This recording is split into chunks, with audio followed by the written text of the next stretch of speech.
হরে কৃষ্ণা। রাধা রাধা বন্ধুরা, আমাদের বৃন্দাবন প্রেমিতায় চ্যানেলে আপনাদের সকলকে স্বাগত। সকল বৈষ্ণব ভক্তবৃন্দের চরণে আমার প্রণাম। আপনারা সকলেই কেমন আছেন? আশা করি রাধা মাধবের কৃপায় সকলেই ভালো আছেন। তো আজকে আপনাদেরকে বলবো বৃন্দাবনে বাঁকে বিহারীর এক সত্য ঘটনা, এক খুব সুন্দর লীলা। আপনারা শুনতে থাকুন, পুরো ভিডিওটা দেখতে থাকুন। এবং বন্ধুরা, যারা আমাদের চ্যানেল নতুন, অবশ্যই আমাদের চ্যানেলটিকে সাবস্ক্রাইব করে পাশের বেল আইকনটা প্রেস করে দেবেন নিত্য নতুন ভিডিও দেখার জন্য। আমাদের চ্যানেল রয়েছে বৃন্দাবনে অনেক সুন্দর সুন্দর ভিডিও। আর যারা আমাদের বৃন্দাবনে আসতে চান তারা আমাদের সাথে যোগাযোগ করবেন। আমাদের এখানে থাকার এবং 3 টাইম কৃষ্ণ প্রসাদের ব্যবস্থাও রয়েছে। আর বৃন্দাবনে সমস্ত মন্দিরগুলো সুন্দর করে দর্শন করানো হারি বল। তো বন্ধুরা দেখুন, বৃন্দাবনে আমরা সবাই জানি যে দেখুন অনেক মন্দির যেমন নির্মাণ করা হয়, অনেক বিগ্রহ অনেকে নির্মাণ করে, কিন্তু বাঁকে বিহারী কিন্তু কেউ নির্মাণ করেনি।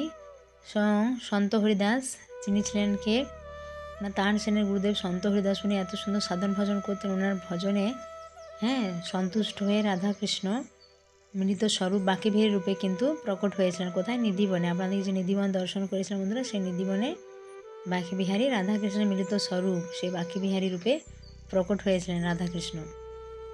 তো এই বাঁকে বিহারী এত লীলা করে চলেন, প্রায় ভক্তদের সঙ্গে লীলা করেন। তো দেখুন, এটা আমরা চন্দন সিঙ্গারের দিব্য দর্শন আপনাদেরকে দর্শন করানো। এটা বাঁকে বিহারীর চরণে চন্দনের যে লাড্ডু রাখা হয়েছে, দেখুন বছরে একটি মাত্র দিন বাঁকে বিহারীর চরণ দর্শন হয়, অক্ষয় তৃতীয়া।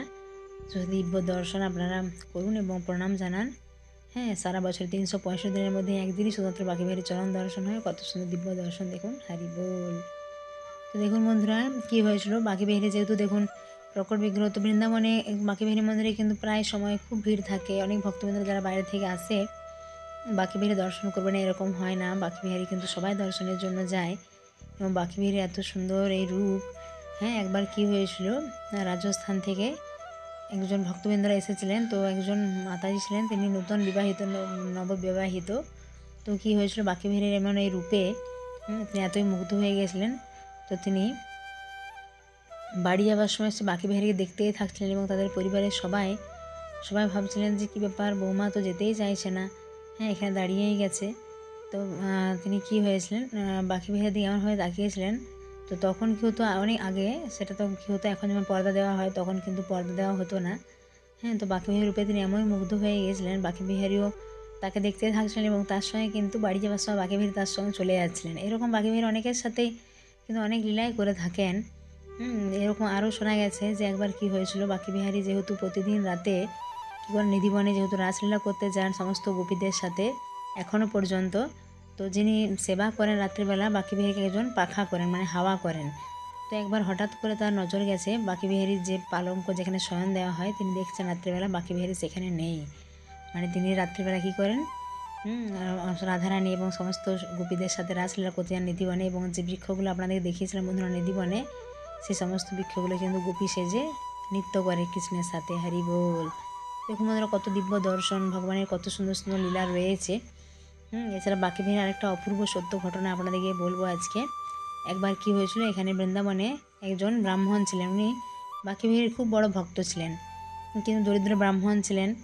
কিন্তু তার মন খুব সৎ ছিল, ভগবানের প্রতি প্রেম ভালোবাসা এগুলো কিন্তু ছিল। একবার কি হয়েছিল, তিনি একজন মহাজনের কাছ থেকে টাকা ধার নিয়েছিলেন কোনো কাজের জন্য। তারপরে তিনি যখন সেই টাকা তিনি কাজ করে করে যখন টাকা শোধ করেছিলেন, সেই মহাজন কি করেছিলেন, যিনি যার কাছ থেকে নিয়েছিলেন উনি সবগুলো হিসাব লিখে রেখেছিলেন এবং শেষের দিকে কয়েকটা হিসাব তিনি আর লিখতে ভুলে গিয়েছিলেন। এবং পরবর্তী ক্ষেত্রে তিনি বলেছিলেন যে তোমার এখনও কিছু টাকা বাকি রয়ে গেছে, তুমি সেই টাকাগুলো তো দাওনি। তখন সে দরিদ্র ব্রাহ্মণ বললেন, না তো মহাজন, আমি তো সমস্ত টাকা আপনাকে দিয়ে দিয়েছি। আসলে মহাজন সেগুলি খাতায় লিখে রাখেননি। তো তারপরে কি হয়েছিল, সে মহাজন তিনি যেহেতু খুব বদমাইশ লোক ছিলেন, খারাপ লোক ছিলেন, তো তিনি কী করেছিলেন, কোর্টে কেস করেছিলেন সেই দরিদ্র ব্রাহ্মণের সম্বন্ধে তাকে নিয়ে, যে উনি এখনও টাকা ফেরত দেননি। তো ব্রাহ্মণের হয়ে কে লড়বে, কে তার সাক্ষী দেবে, কেউ তো সাক্ষী দেওয়ার নেই, তাই না? দেখুন গরিব মানুষ কী করবে। তিনি তখন বললেন, উকিল জিজ্ঞাসা করলেন যিনি বিচারক, যে তোমার সাক্ষী দেওয়ার কেউ আছে, তুমি যে টাকা দিয়েছো? তখন ওনার মাথায় এলো, তিনি ভাবলেন যে বাঁকে বিহারীকে তো আমি খুব মানি, তো তিনি একমাত্র আমার রক্ষা করতে পারেন। তখন তিনি ওদেরকে ঠিকানা দিলেন যে হ্যাঁ একজন আছে। বললেন কে? তখন তিনি বাঁকে বিহারী মন্দিরের ঠিকানা দিয়ে দিয়েছিলেন এবং ওনারা সেই কাগজ পাঠিয়ে দিয়েছিলেন মন্দিরে। এবং যে সেই কাগজ বাঁকি বিহারীর কাছে রাখা হয়েছিল।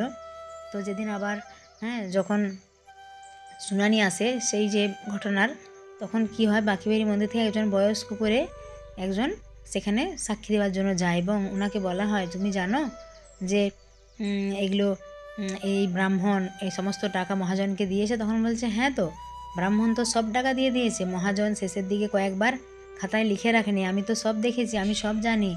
হ্যাঁ, ব্রাহ্মণ সব টাকা ফেরত দিয়েছে, ব্রাহ্মণের কোনো দোষ নেই, উনি নির্দোষ। আর মহাজন লিখে রাখতে ভুলে গিয়েছিলেন, তাই তিনি বলছেন যে দেননি, আপনারা ব্রাহ্মণকে ছেড়ে দেন। তো দেখুন বন্ধুরা, এই যিনি এসেছিলেন বয়স্ক যে ভদ্রলোক সাক্ষী দেওয়ার জন্য এসেছিলেন, উনি কিন্তু আর কেউ নন, স্বয়ং বাঁকি বিহারী। কারণ দেখুন, সেই দরিদ্র ব্রাহ্মণটি বাঁকি বিহারীকে যেহেতু খুব মানতেন, খুব শ্রদ্ধা করতেন, প্রেম ভক্তি দিয়ে ভালোবাসতেন, তার জন্য তিনি বাঁকি বিহারী মন্দিরের ঠিকানা দিয়ে দিয়েছিলেন। এবং বাঁকি বিহারী স্বয়ং এরকম তিনি তো ভগবান, তো আর এরকম রূপে আসবে না, তার জন্য একজন বৃদ্ধ, একজন বয়স্ক ভদ্রলোকের রূপে এসে তিনি সাক্ষী দিলেন। দেখুন, ভগবান ভক্তের জন্য কত করতে পারেন, তাই না? ভগবান কত লীলা করে চলেন প্রতি মুহূর্তে। তো অনেকে আমরা বুঝতে পারে, অনেকে বুঝতে পারে না, তাই না? সবাইকার সঙ্গে কিন্তু ভগবান লীলা করেই চলেন। তার জন্য আমাদেরকে শুদ্ধ প্রেম, শুদ্ধ ভক্তি দিয়ে শুধু অন্তর থেকে ভগবানকে ভালোবাসতে হবে, তাই না? ভগবান এত স্নগ্নমোহিনী রূপ, এই রূপেই তো সবাই জগৎ মোহিত, তাই না? তো দেখুন, রাধাকৃষ্ণ মিলিত স্বরূপ বাঁকি বিহারী। তাই বাঁকি বিহারী মন্দিরে কিন্তু প্রায় দেখেছি আমরা, যখনই সকালে হোক বিকেলে হোক, সব সময় ভিড় লেগেই থাকে, সবাই এক ঝলক দর্শনের জন্য যায়। এখনও পর্যন্ত যেহেতু পর্দা দেওয়া হয়, ঝাঁপি দর্শন হয়, একবার করে পর্দা দেওয়া হয়, একবার করে খুলে দেওয়া হয়, এত সুন্দর দিব্য দর্শন। আপনারা যদি যান তো দেখবেন মনটা কত ভালো লাগবে বাঁকি বিহারী। এবং বলা হয় যে বাঁকি বিহারী মন্দিরে ভক্তরা যে সমস্ত মনের ইচ্ছা, মনের বাসনা বাঁকি বিহারী জানায়, বাঁকি বিহারী কিন্তু সমস্ত মনোকামনা পূরণ করেন। কত মানুষের কত কিছু যাওয়া থাকে, তাই না? ভক্তরা তো ভগবানের কাছে শুদ্ধ প্রেম, কৃষ্ণ ভক্তি চায়, কিন্তু অনেক মানুষের আরও তো অনেক কামনা বাসনা রয়েছে, অনেক ইচ্ছা রয়েছে, কিন্তু বাঁকি বিহারী কিন্তু ভক্তের সমস্ত ইচ্ছা পূরণ করেন, এরকম বলা হয়, সবাই বলে, এখানে অনেক ভক্তবৃন্দরা বলে।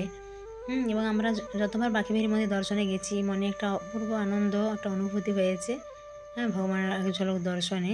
তো আপনারা যখন বৃন্দাবনে আসবেন বন্ধুরা, অবশ্যই বাঁকি বিহারী মন্দির দর্শনে যাবেন, দেখবেন মনটা কত ভালো লাগবে। তো সকলের প্রেম বলে জয় বাঁকি বিহারী লাল কি জয়, বৃন্দাবন ধাম কি জয়। দেখুন, তো ভগবানকে যদি প্রেম ভক্তি দিয়ে ভালোবাসা হয়, তাহলে কিন্তু বিপদে ভগবান সবসময় পাশেই থাকে।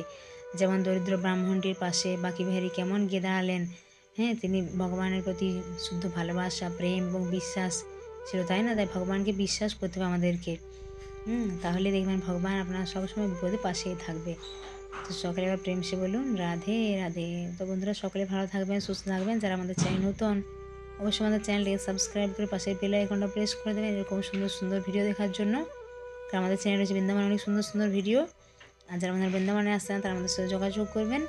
তো সকলের প্রেম সে বলুন রাধে রাধে।